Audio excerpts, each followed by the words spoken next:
Digital technologies are transforming economies, but not in many parts of Africa. First, you need the internet. It's non-existent in most rural areas. And then the quality and cost of connections, for those lucky ones, vary widely. UNESCO and the International Telecommunications Union are pushing for universal internet coverage for the continent. According to their report, Africa would need a $100 billion injection over the next decade. That would require governments and telecom industries and institutions and developmental finance partners working together to bring together those funds. More than half the funds would have to flow into network operations and maintenance, another large chunk into infrastructure, and $18 billion set aside to foster information and communications technology skills. Well, let's talk about this with Moses Acquah. He's an expert on the tech sector in Africa. I mentioned the figures just earlier, this idea of a 10% boost of internet coverage in Africa. What sort of effect would that have on economic growth for African nations? So what we see is that at the moment we have almost 11% of Africans in terms of the users of internet globally. 11% of users are actually from Africa, and 33% are people that are actually using internet within Africa. So we see that we are looking at about 3 to 5% GDP growth, even if we have the growth when it comes to 10% of boost. But also I think one very important thing is this: cost really matters. Because as much as you want to boost the internet penetration, you also want to make sure that it is affordable and accessible to all. And we see that if that also happens, that would also increase significantly. OK, those figures are based on studies, and I'm talking about international groups that want to help Africa, but is there an actual plan?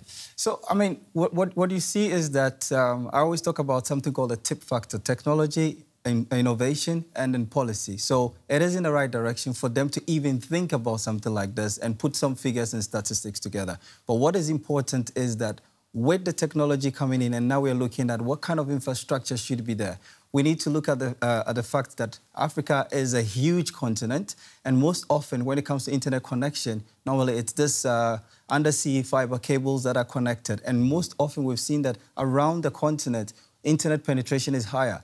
When you go interland, it is lower. So what kind of technology can we bring onto the table that would actually allow access of internet? So for me, definitely technology in terms of infrastructure will come in. And we are looking at example like the TV white space, things that would actually bring radio communication much more easier.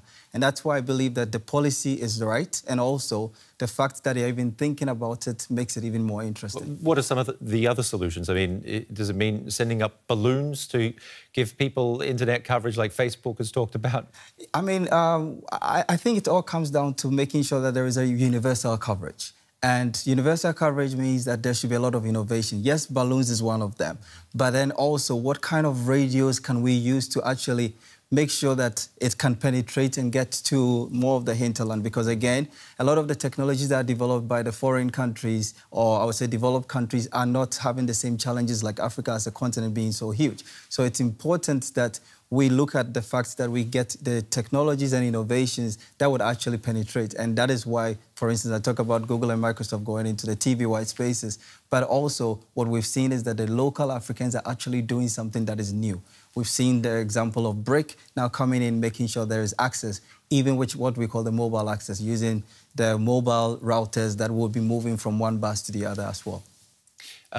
Can you give me an example of a country that is getting it right in Africa? I mean, we have it really varies as far as the internet goes across the continent. So one thing I would say, a good example has been Kenya. Kenya has really put digitalization as one of their key policies, which is very good. And we've also seen like, for instance, Nigeria also doing the same. And what we've seen is that as much as they are making the access to internet possible, they're also reforming their infrastructure. Because even laying of roads, you need to make sure that you put all these things that are necessary into it. And I would say that a couple of the African countries have already started looking into the next generation of connectivity, the network, which is the 5G. So we see that people are actually going into the decision of making sure that they have the right policies, the right infrastructure, and innovation is following through. Moses Acquah, thank you very much for coming in. Thank you very much.